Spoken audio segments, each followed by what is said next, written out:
우리들에게 주시는 하나님의 말씀은 출애굽기 33장 17절부터 18절까지의 말씀입니다. 출애굽기 33장 17절부터 18절까지의 말씀, 우리 두 구절로 한 목소리로 합독하여 읽도록 하겠습니다. 여호와께서 모세에게 이르시되 내가 말하는 이 일도 내가 하리니 너는 내 목전에 은총을 입었고 내가 이름으로도 너를 알미니라.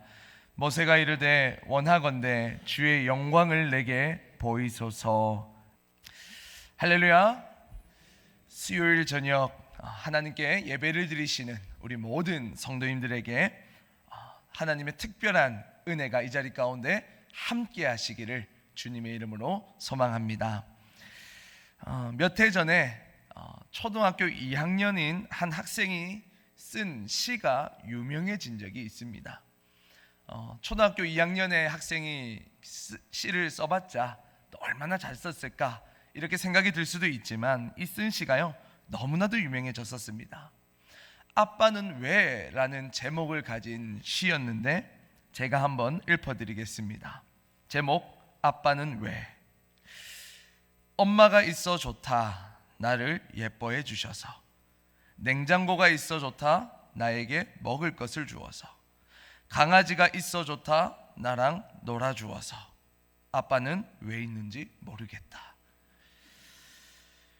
제가 초등학교 2학년인 이 학생이 쓴 시를 보고 참 많이 웃었습니다.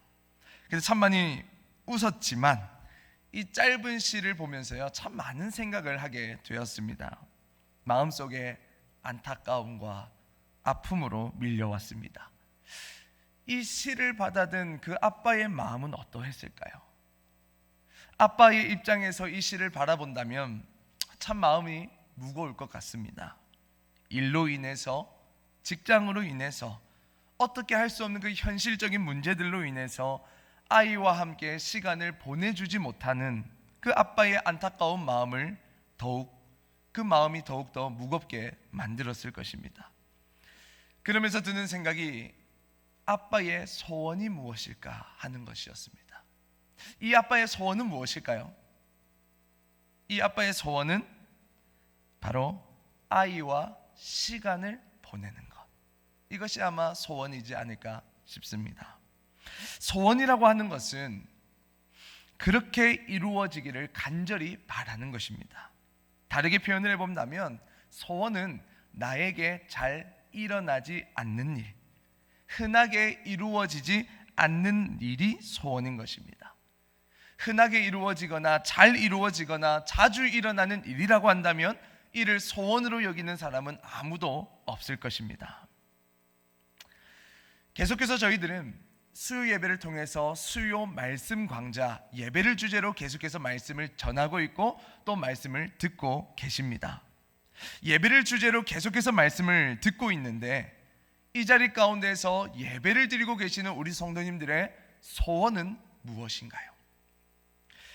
오늘 이 예배를 드림으로 인해서 이루어졌으면 좋겠다라고 하는 소원을 가지고 예배를 드리고 계신가요?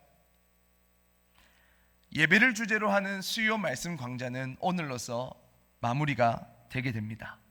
다음 주부터는 교회를 주제로 수요 말씀 광자가 시작이 되어질 텐데 오늘 예배를 주제로 듣는 이 말씀을 통해서 특별히 예배 시간 때마다 가져야 할 우리의 소원이 무엇인지 분명하게 알기를 원하고 간절히 사모하는 마음으로 예배를 드릴 수 있는 오늘 이 시간 우리 성도님들 되시기를 주님의 이름으로 간절히 소망합니다.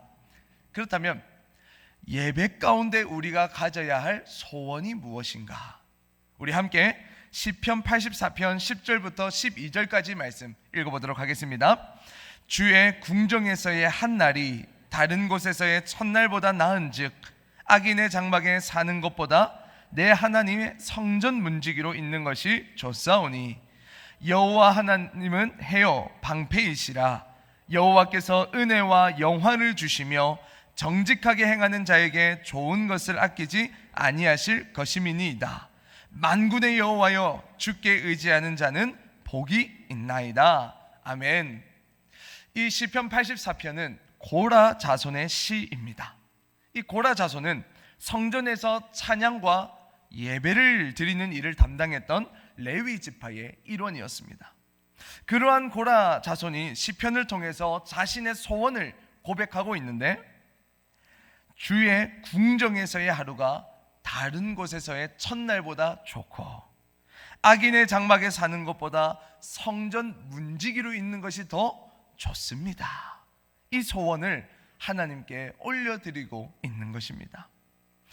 예배를 섬기며 하나님의 은혜를 누렸던 그 고라 자손은 이 땅에서 구해야 할 영광과 특별히 예배를 드림으로 인해서 가져야 할 소원이 무엇인지 분명하게 알고 있었다고 하는 것입니다.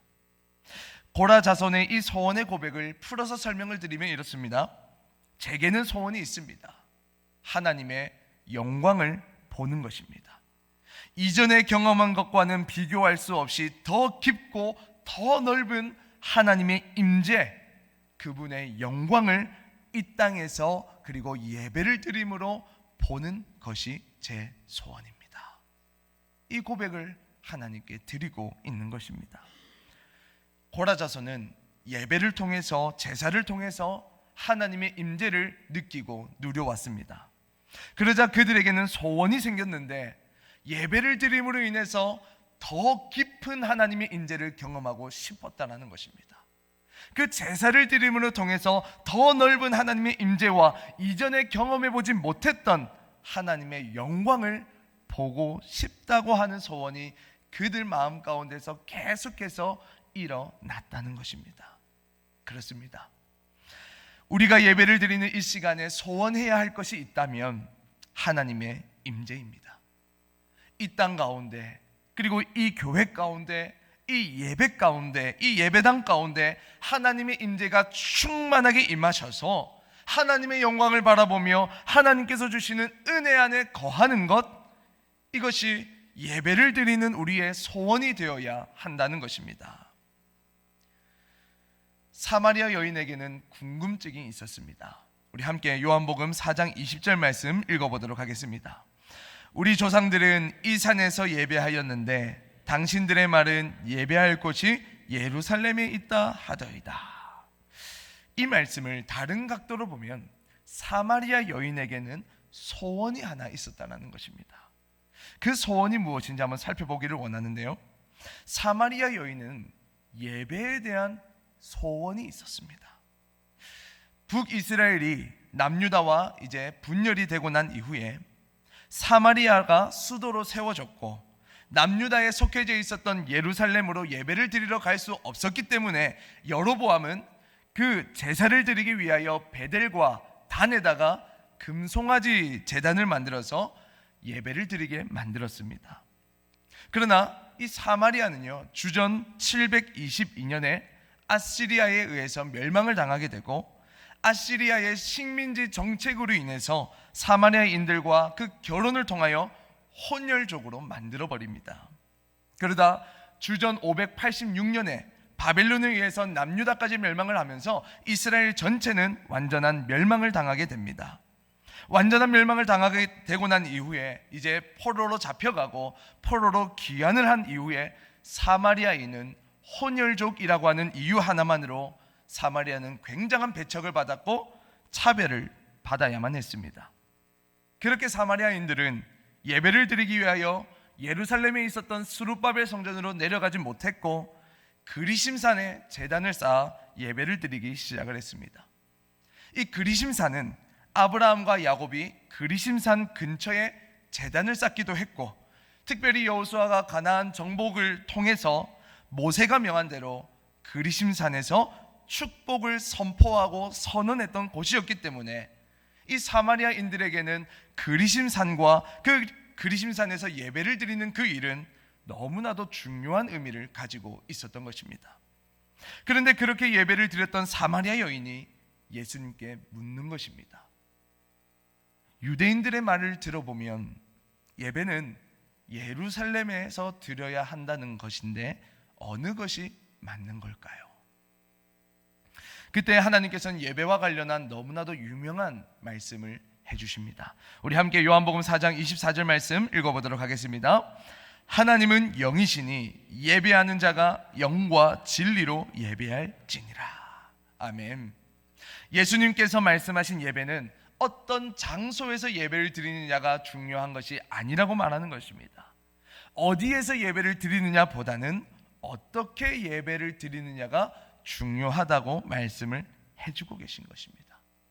이 말을 들은 사마리아 여인이 이렇게 말을 이어갑니다. 요한복음 4장 25절 말씀을 보니까 우리 같이 한번 읽어보겠습니다. 여자가 이르되 메시아 곧 그리스도라 하는 이가 오실 줄을 내가 아노니 그가 오시면 모든 것을 우리에게 알려주시리이다. 아멘. 결국 사마리아 여인은 이것을 묻고 싶었던 겁니다. 사마리아 여인은요, 결국 이것을 알고 싶어서 이전 예배에 대한 질문부터 계속해서 이어왔던 것이죠. 이 사마리아 여인이 이 말은 무엇입니까? 사마리아 여인에게는 소원이 있었다는 겁니다. 그 소원은 메시아 곧 그리스도라 하는 이가 온다는 이야기를 자신이 들었는데, 그리고 그 그리스도가 오시면 모든 것을 알려주신다라고 나는 들었는데 언제 오느냐 하는 것입니다. 언제 그 그리스도의 임재가 임하느냐, 이것이 궁금했던 것입니다. 그리스도의 임재가 사마리아 여인에게는 간절한 소원이었다는 것입니다. 사마리아 여인이 예배의 장소에 대해서 물은 것도, 예배에 대해서 궁금증을 가진 것도 다른 그 무엇이 아니라 그리스도의 임재를 갈망하기 때문에, 예수님인지는 정확하게 알지는 못했지만 그래서 예수님에게 예배에 대해서 물었던 것입니다. 그때 예수님께서 뭐라고 말씀하셨습니까? 예수님께서 하셨던 이 말씀, 오늘 우리가 이 예배의 시간을 통해서 들어야 할 말씀을 그 사마리아 여인에게 해주고 계셨습니다. 우리 함께 요한복음 4장 26절 말씀 읽도록 하겠습니다. 예수께서 이르시되 내가 말하는 내가 그라 하시니라. 아멘. 내가 그다. 내가 그다. 너가 그렇게 갈망하고 고대했던 그가 나이다. 그렇게 예수님께서 사마리아 여인에게 말씀해 주셨다고 하는 것입니다. 오늘 이 예배의 시간을 통해서 하나님의 임재를 우리가 소원하셔야 되는데, 하나님의 임재를 통하여서 우리가 들어야 할 내용이 무엇이냐? 내가 그다. 이 말씀을 오늘 하나님께로부터 저희들이 들어야 한다는 것입니다. 예수님께서는 사마리아 여인을 만나기 위해서 일부러 사마리아 지역을 통과하셨습니다. 일부러 사마리아 지역을 통과하셔서 유대를 떠나서 갈릴리로 가시려고 했습니다. 앞서 말씀을 드렸지만 유대인들은 이 사마리아 지역들을 가지 않았습니다. 배척했습니다. 배제했습니다. 지도를 보면 유대를 떠나서, 남쪽에 있는 유대를 떠나서 북쪽에 있는 갈릴리 지역으로 올라갈 때 사마리아로 통과해야지만 편하게 갈 수 있고 간단하게 갈 수 있는 그 길이 있음에도 불구하고 유대인들은 혼혈족이라고 하는 그 이유만으로, 그들은 더러운 피를 가진 사람이라고 하는 이유만으로 유대인들은 사마리아 지역이 아니라 다른 지역으로 돌아서 갈릴리 땅으로 올라갔고 유대 땅으로 내려왔습니다. 그런데 예수님은 유대인들이 가지 않으셨던 사마리아 지역으로 들어가신 것입니다. 왜 그렇습니까? 사마리아 여인에게는 간절한 소원이 있었기 때문에 그렇습니다. 예수 그리스도의 임재, 메시아의 임재를 간절히 소망하는 그 한 여인이 사마리아 지역에 있었기 때문에, 그렇게 소원하고 갈망하는 그 사람이 한 사람이 거기 있었기 때문에 예수님은 다른 사람이 가지 않는 그 사마리아 지역을 통과해서 갈릴리 지역으로 올라가신 것입니다. 오늘 우리들에게 이 사마리아 여인이 가지고 있었던 간절한 소원이 우리들에게도 있으십니까? 정말 이 예배를 드리시면서 예배 가운데 임하실 하나님을 간절히 기대하고 간절히 소망하고 계십니까? 오늘은 하나님께서 어떤 말씀을 나에게 주실까? 오늘은 하나님께서 예배를 드리는 동안 어떻게 나에게 임재하실까? 오늘은 이 예배를 통해서 하나님께서는 어떤 마음을 나에게 주실까? 이것을 간절하게 소망하는 마음 가운데 이 자리 가운데 나오신 성도님들 다 맞으시기를 간절히 소망합니다. 잠언서 8장 17절에 이렇게 말합니다. 나를 사랑하는 자들이 나의 사랑을 입으며 나를 간절히 찾는 자가 나를 만날 것이니라. 하나님을 말씀하십니다. 하나님의 임재를 갈망하는 사람에게, 하나님을 만나기를 간절히 소망하는 사람에게 정말 하나님의 임재를 소원으로 두면서 예배를 드리는 그 예배 자리 그 가운데 반드시 임하시고 충만하게 임하시고 만나는 놀라운 역사가 일어날 수 있게 될 것이라고 하나님은 말씀해 주고 있는 것입니다. 그렇게 찾아와 주신 예수님께서, 그 주님께서 이렇게 말씀하십니다. 내가 그다. 내가 그다. 제가 한 번은 제 아들 시온이에게 장난을 친 적이 있습니다. 아들 보고 이제 저를 한번 찾아보라고 이제 장난을 쳤습니다. 그래서 찾아보라고 숨는데 어떻게 숨죠? 보통 다 찾을 수 있을 만큼 숨습니다. 그래서 제가 다 보는 앞에서 이불을 딱 덮습니다. 이불을 딱 덮고 아빠 한번 찾아봐 이렇게 이야기를 하는 것이죠. 그러면 이제 어떻게 하는 것이죠? 제 아들은 너무 신나는 표정으로 진짜 아빠가 어디 있는지 모르겠다라고 하는 속아주는 그런 표정을 가지고 즐거운 마음을 가지고 이제 제가 숨어 있는 이불을 확 이제 열어젖히는 것이죠. 열어젖히면서 뭐라고 하는 것이죠? 아빠 찾았다 하면서 너무나도 좋아하는 겁니다. 그래서 제가 이제 다시 한 번 더 아빠 한 번만 더 찾아봐 이렇게 이야기하면서 이제 이불을 다시 한 번 더 숨습니다. 근데 이불을 딱 하면 다시 숨는데 어떻게 숨느냐? 이번에는 이불에 숨는 척하면서 아들이 보지 않게 재빠르게 다른 곳에 숨었습니다. 이제 제가 빨리 다른 곳에 이제 숨어 있었던 것이죠. 한번 이제 골탕을 먹여주려고 숨었습니다. 이제 시온이는요, 이제 아빠가 이불 속에 있을 것이라 확신을 하고 이미 표정을 보니까 어떻냐면 이미 재미있다라고 하는 그 표정을 가지고 활짝 웃으면서 이제 설레는 마음을 가지고 이불을 딱 잡고 올립니다. 올렸는데 어떻죠? 아빠가 그곳에 없는 겁니다. 그러더니 이제 시온이가 당황하기 시작을 했습니다. 그러더니 처음에는 정말 재미있다라고 하는 표정으로 막 이게 아빠와 이제 장난을 치다가 아빠가 없으니 그 표정이 점점 더 굳어지기 시작을 하는 겁니다. 그러더니 여기도 찾아보고 저기도 찾아보고 하지만 아빠는 어디죠? 사라져 버린 것입니다. 그리고는 도저히 이제는 못 찾겠는지 울먹이기 시작을 합니다. 울먹이기 시작하면서 아빠 아빠 뭐 이렇게 이제 울먹이면서 이제 외치고 있는 것이죠. 그럼 이제 제가 어떻게 해야 되죠? 제가 이제 어떻게 해야 되죠? 영원히 나타나시면 안 될까요? 그러면 안 되죠. 그럼 이제 제가 짜자잔 하면서 서프라이즈로 나타나는 것입니다. 그러면 이제 제가 나타나면은 이제 안도하면서 언제 그랬냐는 듯이 다시 표정을 되찾는 것이죠. 육신의 아빠도요, 간절히 찾게 되면 만날 수가 있습니다. 그리고 육신의 아빠도요, 간절히 아빠를 찾으면요 만나 주십니다. 하늘의 아버지는 어떠실까요? 하늘의 아버지를 만나겠다고 소원을 가지고 간절히 찾고 구하는데 하늘에 계신 우리 아버지께서 만나 주시지 않으실까요? 저희들이 예배를 드림에 있어서 반드시 하나님의 임재를 소원하셔야 됩니다.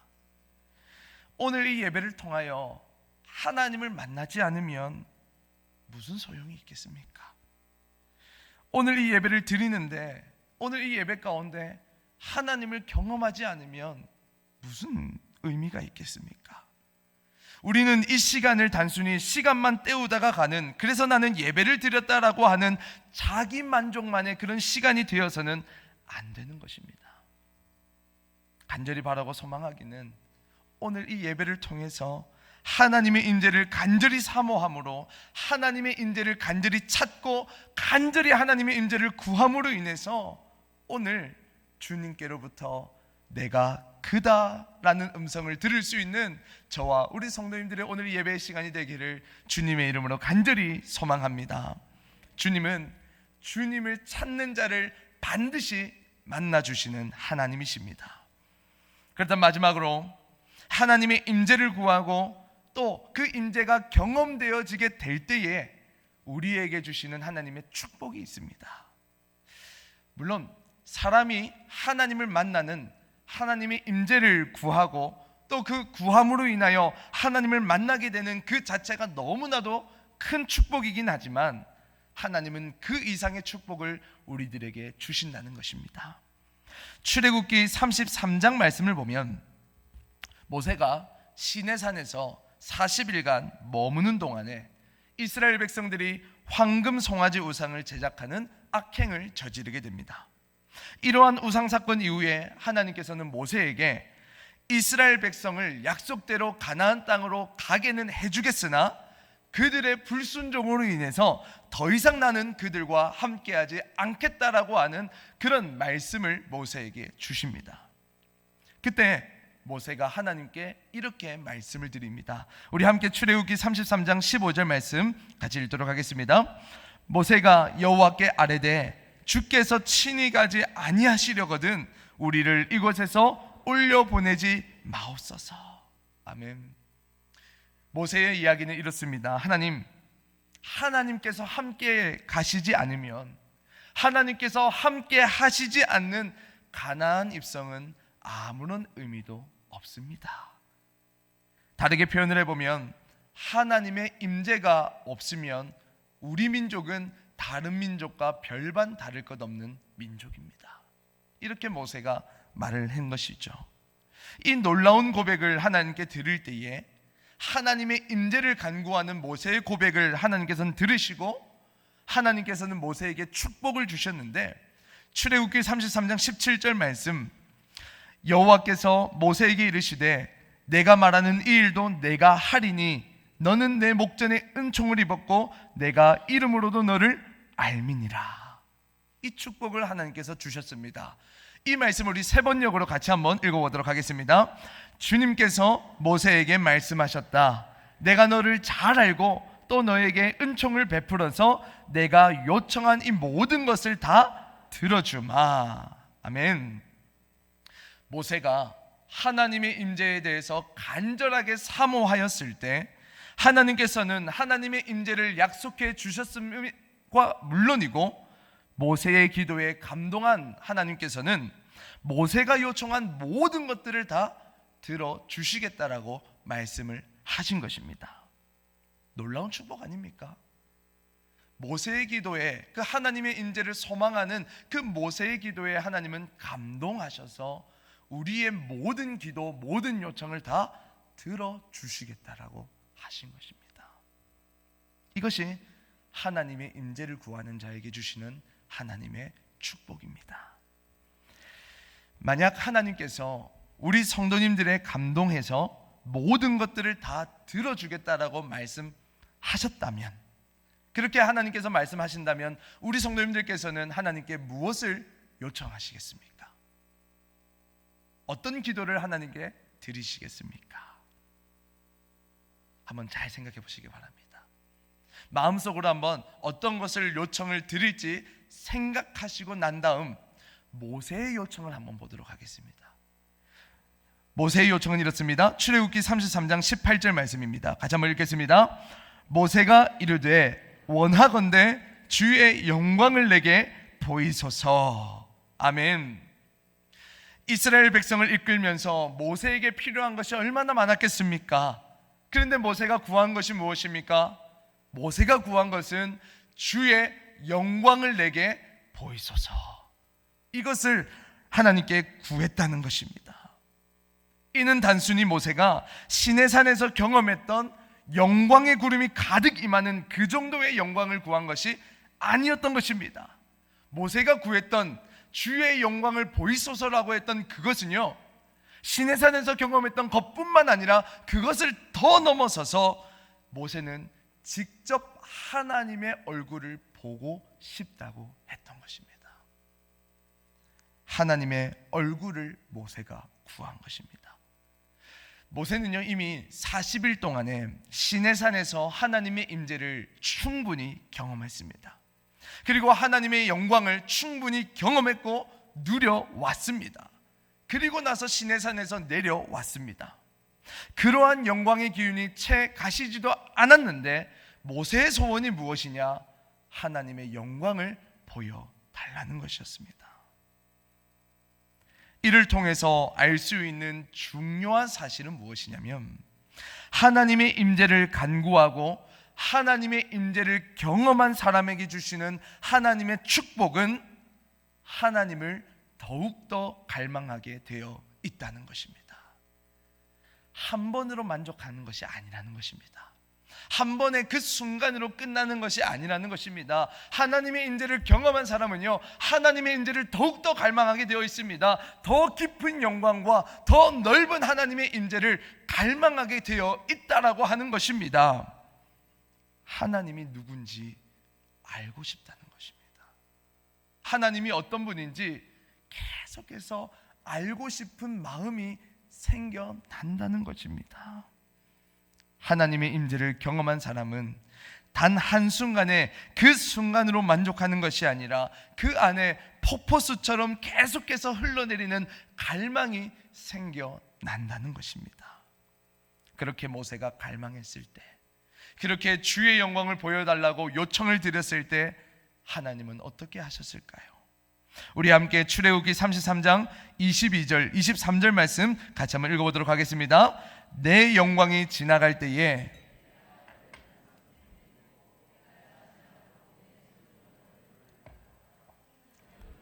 내가 내 등을 볼 것이요 얼굴은 보지 못하리라. 아멘. 하나님의 영광과 하나님의 얼굴을 바라고 소망한 모세에게 하나님은 최선을 다해서 영광을 보여주셨습니다. 사람은 죄가 있기 때문에 거룩하신 하나님의 얼굴을 직접적으로 볼 수는 없지만 대신에 하나님의 등을 보여주심으로 인해서 하나님께서는 최선을 다해 하나님께 갈망하는, 하나님을 갈망하는 백성에게 보여주셨던 것입니다. 하나님을 향한 갈망으로 모세는 하나님의 뒷모습을 살아서 보게 되는 엄청난 영광과 축복을 누리게 되었던 것입니다. 사랑하는 우리 성도님들, 오늘 하나님의 임재를 간구하시기를 바랍니다. 오늘 하나님을 만나리라, 하나님을 만날 것이라고 하는 소원이 우리 성도님들께 분명히 있게 되시기를 간절히 소망합니다. 그렇게 될 때 하나님은 우리를 만나 주실 것이고 하나님의 임재와 하나님의 영광을 반드시 누리게 될 것입니다. 그리고 하나님의 임재와 하나님의 영광을 경험한 사람은 단 한순간의 만남으로 끝나는 것이 아니라 하나님을 향한 더욱 큰 갈망이 일어나게 된다고 하는 것입니다. 그러나 혹여 우리들 가운데 하나님을 향한 갈망이 없는 성도님들은 계시지 않으신가요? 예배를 드리는 이 시간도 어쩌면 무미건조한 마음과 생각으로 예배의 자리에 앉아 계시지는 않으신가요? 이전에 하나님의 임재를 경험하고 이전에 하나님을 만난 경험은 있지만 최근 들어 하나님의 임재를 경험하지 못하고 하나님을 만나지 못하는 그런 경험으로 인해서 하나님의 임재를 사모하지 않는 우리 성도님들은 계시지 않으신가요? 저희들이 하나님의 임재에 대해서 분명히 알아두어야 할 것은 모세의 고백처럼 우리에게 하나님의 임재가 없다면, 더 나아가서 하나님의 임재에 대한 기대감과 사모함 그리고 갈급함이 우리들에게 없다면 저희들은 세상 사람들과 별반 다를 것이 없는 사람들이라고 하는 것입니다. 하나님의 임재를 소원하느냐, 정말 하나님을 만나기를 소망하느냐, 그것이 하나님의 사람인지 아닌지 보여주는 기준점이 된다고 하는 것입니다. 그리고 하나님의 임재를 소망하느냐 아니냐에 따라서 예배의 성패로 달려 있다는 것입니다. 하나님의 임재를 경험하기를 원하는 사람에게 하나님은 반드시 임재하신다고 하는 것입니다. 그리고 반드시 주의 영광을 보여주실 것입니다. 오늘 이 예배의 시간과 그 이후에 있을 기도의 시간을 통해서 정말 간절한 마음과 그리고 간절한 소원을 가지고 하나님의 임재를 간구하면서 모세와 같이 주의 영광을 볼 수 있는 저와 우리 모든 성도님들 될 수 있기를, 주님을 향한 갈망이 더욱더 일어나는 오늘 이 시간이 되기를, 저와 우리 성도님들 되시기를 주님의 이름으로 간절히 축복하고 소망합니다.